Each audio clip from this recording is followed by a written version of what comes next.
क्षण में राम, हर तन में हर मन में कण कण में राम, पल पल में हर क्षण में राम। तो बस कुछ ही घंटों का और इंतजार, और उसके बाद 22 जनवरी वो तारीख जिसका इंतजार सदियों से किया गया। कल अंतिम रात थी प्रभुराम की टेंट में। कल टेंट में प्रभुराम की अंतिम रात थी। वो अपने गर्भगृह में विराजमान हो चुके हैं। सुधांशु त्रिवेदी मेरे साथ हैं, पवन जी मेरे साथ है समाजवादी पार्टी से। सबसे पहले पवन जी, आज मैं आपसे शुरू कर रहा हूं। अच्छा लग रहा है? पूरा राममय हो रखा है पूरा देश, पूरा भारत, पूरी अयोध्या, लखनऊ। अच्छा लग रहा है? देखिए, सबसे पहले तो आपको धन्यवाद जी कि आपने मुझे अपने इस आमंत्रित किया और बोलने का अवसर दे रहे हैं। मर्यादा पुरुषोत्तम प्रभु श्री राम, समर्पण के राम, अयोध्या के राम, पूरे ब्रह्मांड के नायक राम, हमारी पार्टी कभी हम में से किसी को मर्यादा पुरुषोत्तम प्रभु श्री राम के अस्तित्व, नाम या उन पर किसी तरह की कोई आपत्ति नहीं थी, ना है। मैं तो खुद अयोध्या वासी हूं, अयोध्या का रहने वाला हूं, और आज दिन में हमारे राष्ट्रीय अध्यक्ष जी भी आए थे आपके इसमें जी। तो जो मर्यादा पुरुषोत्तम प्रभु श्री राम हैं, हमारे तो अयोध्या में कहते हैं कड़कड़ में राम, हर जगह राम। तो मर्यादा पुरुषोत्तम प्रभु श्री राम का मंदिर बन रहा है सर्वोच्च न्यायालय के आदेश पर। और जो भी आदमी संविधान को मानता है, जिसकी भी आस्था देश में संविधान में है, वो हर आदमी खुश है। देश सर्वोच्च न्यायालय ने निर्णय दिया, मंदिर बन रहा, अच्छी बात है। हर आदमी को बधाई, हम सबको बधाई भी देते हैं, शुभकामना भी देते हैं, और सर्वोच्च न्यायालय के निर्णय का जो निर्णय है उसे स्वीकार भी करते हैं। मैंने सिर्फ इतना पूछा था पवन जी, अच्छा लग रहा है? बुरा क्यों लगेगा? अच्छा लग रहा है? बुरा क्यों लगेगा? अच्छा लग रहा है। मैं आपसे पूछ रहा हूं, बुरा क्यों लगेगा? नहीं लगेगा। आपके नेताओं के कई तरह के बयान है। कार सेवकों पर गोलियां चलाना कर्तव्य बताया गया, देखिए बाबरी की मन्नत मांगी गई, इसलिए मैं नहीं जा रहा उस तरफ। देखिए, दो बातें। आपने गोली चलाने की जो बात की, पवन जी देखिए, आपने जो बात, सवाल आराम से, अच्छा लग रहा है या नहीं, हाँ या ना? अच्छा, मैंने आपसे जब पहले स्पष्ट किया, मैं स्वयं अयोध्या का रहने वाला हूं। जी जी जी, तो आप कह दीजिए। हमारे यहाँ कड़कड़ में राम है, अच्छा लग रहा है। मैं यहां भी अगर चाहूं श्रद्धा से आंख बंद करके देखूं तो मुझे यहां भी राम दिखाई पड़ेंगे जी। अच्छा, मेरी श्रद्धा और समर्पण का विषय। देखिए, प्रभु श्री राम राजनीति का विषय नहीं है। प्रभु श्री राम जो है राजनीति करने का विषय नहीं, मेरे लिए नहीं है जी। आप अगर मुझसे पूछ रहे तो मैं आपको बता रहा हूं, प्रभु श्री राम हमारे लिए पूजा का, हमारे श्रद्धा का विषय है। मैं तो बचपन से विद्यार्थी था, मैं आज भी अपने दिखा सकता हूं, बजरंगबली भी मेरे गले में है, देख लो। जी जी जी, बचपन से मेरी मां ने पहनाया था, अभी भी बजरंगबली मेरे गले में है। अच्छा लग रहा है। तो बजरंगबली, जब हम प्रभु श्री राम को, बजरंगबली को मानते हैं, हमारे लिए श्रद्धा और पूजा का विषय है, हमारे लिए राजनीति का विषय नहीं है। पवन जी, तो फिर वही बात आप कर रहे हैं। अच्छा लग बुरा रहा है? क्यों लगेगा? अच्छा लग रहा है? बुरा क्यों लगेगा? अच्छा लग रहा है? बुरा क्यों लगेगा? सुधांशु त्रिवेदी जी, मतलब ये कहने में संकोच क्या है, ये हिचकिचाहट क्या है?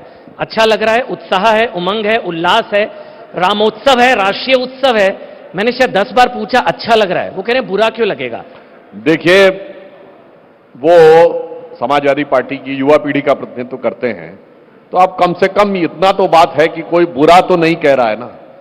हम कम से कम इसी को एक सकारात्मक स्टेप मानते हैं, क्योंकि हम तो ये कहते हैं, हम एक दौर में जानते क्या बोलते थे, जब श्री राम जन्मभूमि आंदोलन चल रहा था और मैं बालक के रूप में उसमें कई आंदोलनों में गया। अप्रैल 87 में मैं अयोध्या भी गया था, जब रैली हुई थी मंदिर निर्माण के संकल्प को लेकर ताला खुलने के बाद।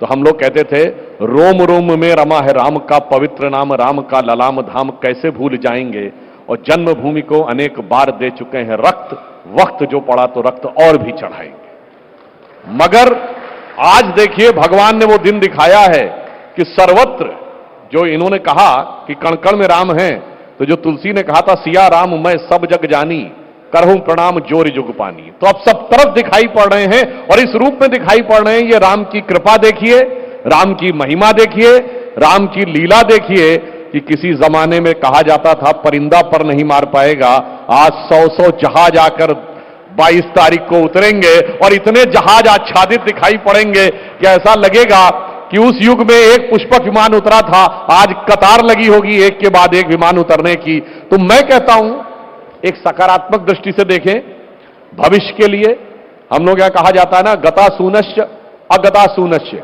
नान्यम शोचंती पंडिता, जो गुजर गया उसे छोड़ें।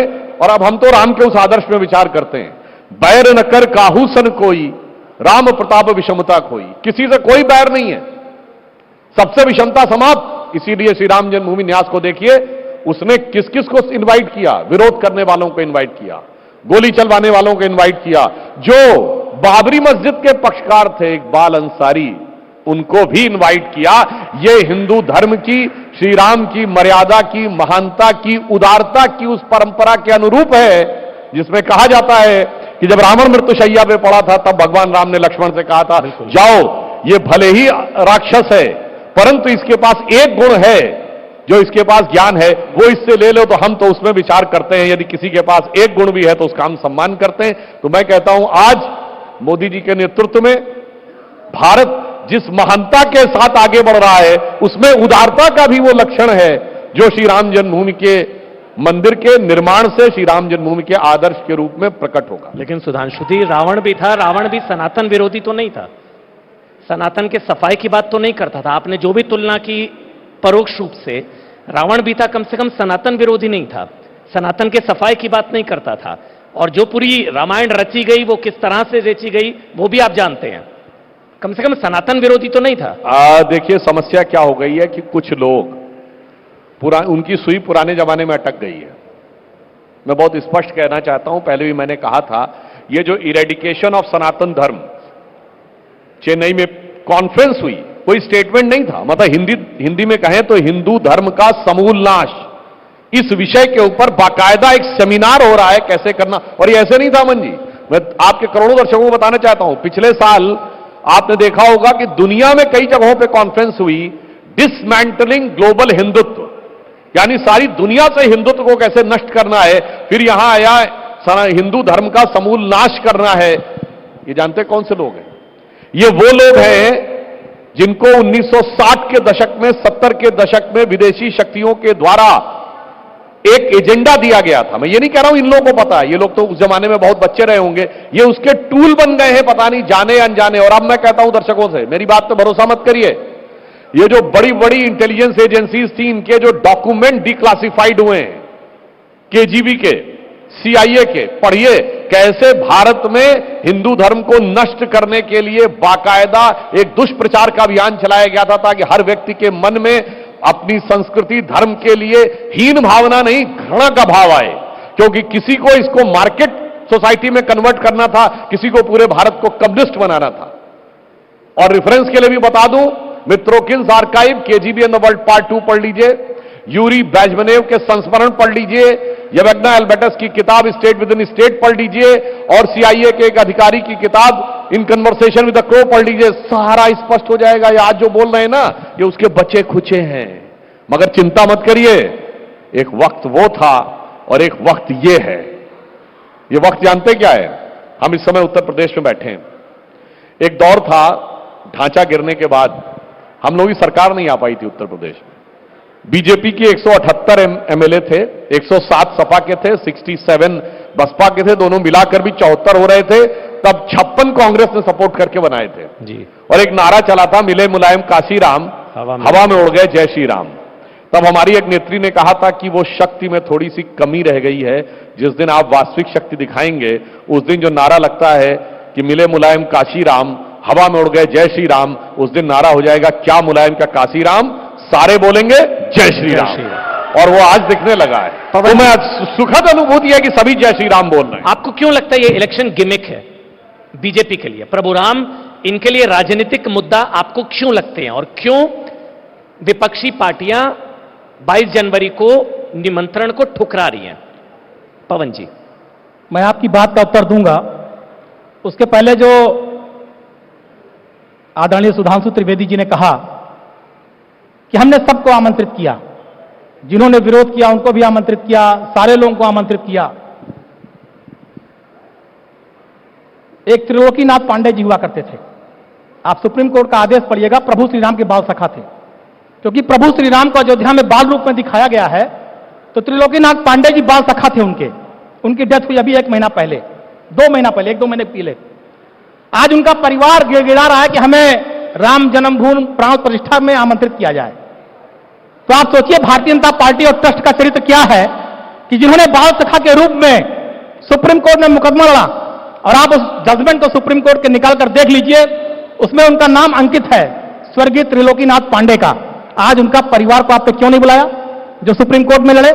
दूसरी बात, राम जन्मभूमि आंदोलन, मैं भी बच्चा था, मैंने देखा है उस समय, लाल कृष्ण आडवाणी, मुरली मनोहर जोशी, पहले अखबारों चैनलों पर बयान चलता है कि आडवाणी और जोशी जी को मना कर दिया गया।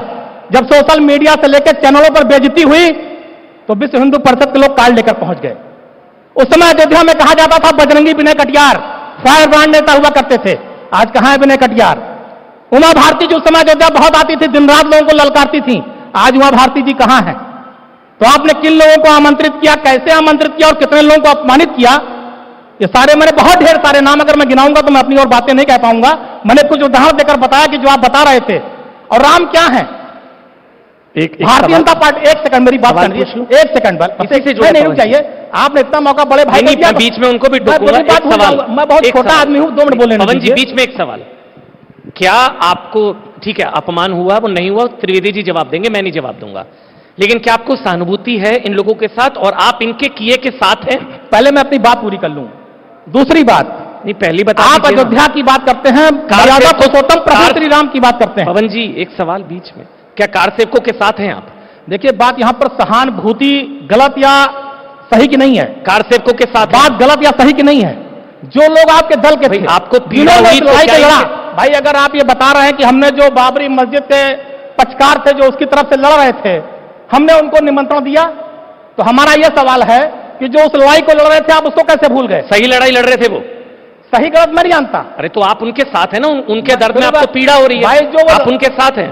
हमें कोई पीड़ा नहीं है, आपकी बात की बात कर रहा हूं भाई। आपके दल का मामला आपने बुलाओ ना बुलाओ, अपमानित करो आप, जानो हमसे क्या मतलब? तो फिर क्यों बोल रहे हैं? फिर वही बात है जो आप बता रहे हैं कि हमने पचकानों को बुलाया। बोलिए बोलिए। जब वो बता रहा है हमने पचकानों को बुलाया तो मैं उसी बात का जवाब दे रहा हूं। दूसरी बात, आप बात करते हैं मर्यादा पुरुषोत्तम प्रभु श्री राम की। प्रभु श्री राम, ये बात भारतीय जनता पार्टी को समझना चाहिए कि वो राजा दशरथ के पुत्र श्री राम से मर्यादा पुरुषोत्तम श्री राम कैसे हुए, उनके आगे मर्यादा शब्द कैसे लगा, मर्यादा पुरुषोत्तम क्यों हुए, समझना चाहिए। जिस दिन ये समझ जाएंगे, मुझे लगता है उस दिन सबसे अच्छा बात होगी। आज क्या स्थिति, आप जाकर अयोध्या में देखिए, होर्डिंग लगी हुई है। आज अयोध्या में यह दिखाने की कोशिश की जा रही है कि अगर देश के प्रधानमंत्री कैमराचार्य जी ना होते तो प्रभु श्री राम को कोई जानता ना। अगर आप कहेंगे तो निकाल के फोटो दिखा दूंगा, प्रधानमंत्री जी की बड़ी फोटो लगी हुई है और प्रभु श्री राम उनके चरणों में पड़े हुए हैं। ऐसी फोटोएं अगर लगाई जा रही हैं तो प्रभु श्री राम का अयोध्या में अपमान है कि सम्मान हो रहा है, यह आपको देखना और सोचना चाहिए। ठीक, सुधांशु त्रिवेदी जी। देखिए, मैं ये कहना चाहूंगा कि उस दौर में जो शासन था वो कैसा था और आज सुर कैसे बदले हैं, दोनों का मैं उदाहरण देना चाहता हूं। हम लोग उस समय ये कहते थे, ये तन प्रभु राम का, मन प्रभु राम का, तो हर क्षण बोलिए जय श्री राम की। आस प्रभु राम की, श्वास प्रभु राम की, तो हर क्षण बोलिए जय श्री राम की। लोक पर लोक यही मोक्ष धाम है, तो हर क्षण बोलिए जय श्री राम की। और आगे क्या कहते थे, शासन चलाए चाहे सीने पर गोलियां, परवाह नहीं कीजिए शरीर और प्राण की। आए आपदाएं विपदाएं भले कितनी, बनाएंगे हम मंदिर सौगंध श्री राम की। यह हमारी सौगंध थी। परंतु आज वो कष्ट बहुत था उस समय, मगर आज एक सुखद अनुभूति है कि जिनके ऊपर गोलियां चलाई, जिन्होंने लाठियां चलाई, जिन्होंने डॉक्टर जोशी अडवाणी जी को 120B का मुजरिम और अपराधी बनाया, जिन्होंने गिरफ्तार करवाया, आज उनकी हमदर्दी उनके प्रति देखते बनती है। वो जो एक पुराना गीत था ना, वक्त ने किया क्या हंसी सितम, तुम रहे ना तुम, हम रहे ना हम, और तुम भी हो गए हम। हमें इस बात को लेकर एक प्रसन्नता है, यह भी एक पॉजिटिव पॉइंट है। मगर कष्ट हमारे मन में क्या क्या था जिसे हम लोगों ने भुलाया है, या भुलाया नहीं मतलब हमें स्मरण रखा है, परंतु इस अवसर के लिए हमने उसके प्रति वो किया है। गोलियां चली थी कितनी, 300 से अधिक, 324 लोगों के मारे जाने और घायल होने का बाकायदा सुप्रीम कोर्ट में एफिडेविट विश्व हिंदू परिषद ने दिया। यूपी गवर्नमेंट ने 16 माना था। कोठारी बंधुओं के सर पर रख के गोली मारी गई थी। इन सारी यातनाओं और वेदनाओं के बाद भी आज जिस उदारता का परिचय दिया है, मुझे लगता है ये, और एक और बात लोगों को याद दिलाऊं, मान्यवर श्री राम लला टाट में नहीं थे, जब वो टाट फट जाता था तो सरकारें उसकी रिपेयरिंग नहीं कराती थी, कोर्ट जाना पड़ता था, तब वो टाट रिपेयर कराया जाता था। और तो और सिक्योरिटी में इतनी कोताही की जाती थी कि जून 2005 श्री राम जन्मभूमि पे आतंकवादी हमला होता है और एक बम था जो कि उस टीले के नीचे फेंका गया था। यह तो ईश्वर की कृपा थी या देव कृपा थी कि वो बम फटा नहीं, अन्यथा तो जहां श्री रामलला का विग्रह रखा हुआ था वो पोर्शन ही उड़ जाता। इतनी परिस्थितियां जैसी थी और उसके बाद ठीक है, कोई बात नहीं, कोई जिसे कहते हैं ना कि हुई है वही जो राम रचि राखा, का करी तर्क बड़ा को करी तर्क बढ़ावे शाखा। वैसे हमारे विरोधियों को अच्छा ना लगे तो उनके लिए कह देना चाहता हूं, मुद्दई लाख बुरा चाहे तो क्या होता है, वही होता है जो मंजूर है खुदा होता है। पवन जी, सवाल मेरा ये, राम मंदिर आंदोलन से जुड़े लोगों को ना बुलाना गलत, लेकिन राम मंदिर आंदोलन से जुड़े लोगों पर गोलियां चलाना सही? देखिए, उस समय की जो स्थितियां और परिस्थितियां थी, अगर आप ये कहते हैं कि गोलियां चली, अगर नहीं चली नहीं तो ठीक है, आप कह रहे हैं, मैं बता रहा हूं ना, या मैं नहीं तो कह रहा हूं, चलाने चली। वालों पे एफआईआर क्यों नहीं कराया आपने? अगर चली थी ना, चलाने वालों पे एफआईआर क्यों नहीं हुई? पवन जी बता चली थी दीजिए। ना। भाई, आपकी केंद्र में सरकार बनी, उसके बाद प्रदेश में भी आपकी सरकारें बनी, करना चाहिए था। जिन्होंने उपद्रव किया एफआईआर उन पे हुआ, होनी चाहिए जिन्होंने उपद्रव किया था। देखिए, जो सरकार में रहेगा, जी, निश्चित रूप से जो सरकार में रहेगा उसकी जिम्मेदारी है लॉ एंड ऑर्डर को संभालने की। सिर्फ उस समय की सरकार ने लॉ एंड ऑर्डर को संभाला था, सही था वो, लॉ एंड ऑर्डर को संभाला था। कोई सरकार हो, सरकार की जिम्मेदारी लॉ एंड ऑर्डर कानून व्यवस्था को संभालने की होती है। कोई भी सरकार हो, किसी प्रदेश की सरकार हो। अगर घटनाओं का जिक्र किया जाए तो बहुत से प्रदेशों में अन्य तरह की भी घटनाएं हुई हैं। जी, कानून व्यवस्था को संभालने के लिए गोलियां चली हैं, कानून व्यवस्था को संभालने के लिए वहां के पुलिस को, प्रशासन को, सरकारों को निर्णय लेना पड़ा है। तो कानून व्यवस्था को अगर संभालने के लिए कोई घटना कुछ होती है और उससे कोई बड़ा एक्सीडेंट हो जाता है तो सरकार ने अपना काम किया। पवन जी, अब ये चलिए आप कह रहे हैं लॉ एंड ऑर्डर के लिहाज से, लेकिन जो हुआ वो दुखद, आपको अफसोस 16 कार सेवकों की, देखिए, मैं सवाल पूरा लेने दीजिए पवन जी, जो हुआ आपको उसका अफसोस कि गलत हुआ, दर्दनाक था, कार सेवकों की जान गई, आपको अफसोस? देखिए, कोई किसी की जान जाए, किसी की जान जाए, किसी का मां है, बेटा है, भाई, दुखद होता है, वो एक अलग की चीज है। कानून व्यवस्था अपना काम करेगा। किसी की भी मृत्यु हो दुखद है। हम मृत्यु पे कोई हंसने वाले या मजाक उड़ाने वाले लोग नहीं हैं। कोई घटना हो गई, दुर्घटना हो गई, किसी की जान चली गई तो किसी की जान चली गई, किसी का बेटा रहा होगा, किसी का भाई रहा होगा, वो दुखद है। लेकिन अगर सरकार है तो सरकार कानून व्यवस्था में संभालने के लिए, लॉ एंड ऑर्डर को संभालने के लिए अपना काम करेगी। और उस समय जो तत्कालीन सरकार थी उसने कानून व्यवस्था को अयोध्या में मेंटेन करने के लिए जो करना चाहिए था, जो फर्ज होता वो निभाया था। त्रिवेदी जी, देखिए, कानून व्यवस्था की यही कहा था शायद स्वामी प्रसाद मौर्य ने, नहीं, कर्तव्य था। नहीं, मैं बताना चाहता हूं, जो कर्तव्य की बात की जाती है उसका यथार्थ बताना चाहता हूं। हम लखनऊ शहर में बैठे हैं, हम लोगों को उस जमाने की बहुत स्पष्ट स्मृति है, विविड क्लियर मेमोरी है। 29 और 30 अक्टूबर 1990, 2 दिन के लिए लखनऊ आने वाली सारी फ्लाइट कैंसिल, सारी ट्रेनें कैंसिल, सारी बस कैंसिल, कोई प्राइवेट व्हीकल भी नहीं आ सकता, सिर्फ सरकारी व्हीकल आ सकता है। All STD lines block. और मैं बीबीसी को कोट कर रहा हूं, उस जमाने में बीबीसी ने कहा था ऐसा तो कभी भारत छोड़ो आंदोलन में भी नहीं हुआ कि 2 दिन के लिए सब कुछ कैंसिल कर दिया गया हो। और अयोध्या जाने वाली सारी सड़कों पर बैरिकेटिंग। और आपको पता है, वो ऐसे नहीं बोले थे कि परिंदा पर नहीं मार पाएगा। जो स्ट्रक्चर था उसके चारों तरफ कांटे की बाड़ थी 12 फुट की जी। उसके बाद 7 लेयर्स ऑफ बैरिकेटिंग थी, जिसमें 4 जो थी वो मेटेलिक बैम्बू से और 3 लेयर्स बल्लियों की थी। इसके बावजूद वहां पर वो स्थिति बनी कि सब लोग जाने में सफल हुए। और लॉ एंड ऑर्डर की बात कहता हूं तो आपको बताऊं हकीकत क्या थी। लॉ एंड ऑर्डर का कोई मुद्दा नहीं था। मुद्दा यह था कि 30 अक्टूबर को रात में, मैं कहता हूं दूरदर्शन और आकाशवाणी का आर्काइव देखिए, दूरदर्शन आकाशवाणी ने रात 9 बजे भी कहा कि अयोध्या में कुछ नहीं हुआ। सरयू के पुल के उस तरफ कुछ लोग इकट्ठा हुए थे, हल्के बल प्रयोग के द्वारा वो लोग चले गए। अगले दिन सुबेरे गुंबद पे चढ़े हुए, ध्वज फहराते हुए कार सेवकों की फोटो आ गई। 31 अक्टूबर 1984 टाइम्स ऑफ इंडिया और नवभारत टाइम्स की फोटोएं देख ले जाके कोई, मैं दावे के साथ कह रहा हूं। तब खिसियाहट में 2 नवंबर को गोली चलवाई गई। अब और दूसरा एक राजनीति भी थी भाई। लालू यादव जी ने समस्तीपुर में गिरफ्तार कर लिया था आडवाणी जी को। तो मुलायम सिंह जी को लगा कि सारी दाल तो गटागट लालू जी पी गए, मुझे उनसे बड़ा सेकुलर बन के दिखाना है, तो मैं क्या करूं? वीपी सिंह जी के सपोर्ट से वो बने थे सीएम, क्योंकि ज्यादा संभावना अजीत सिंह के बनने की थी नवंबर 89 में, पर वीपी सिंह को लगा वो चौधरी चरण सिंह के बेटे हैं, उनका अगर स्टेटस बढ़ जाएगा तो वीपी सिंह के बराबर हो जाएंगे, मुलायम सिंह जी उनके शिष्य रहेंगे। पर गुरु गुड़े रहे, चेला शक्कर हो गए, उन्होंने गोली भी चलवाई और वीपी सिंह को धता बता के चंद्रशेखर जी के साथ जाके मिल लिए थे।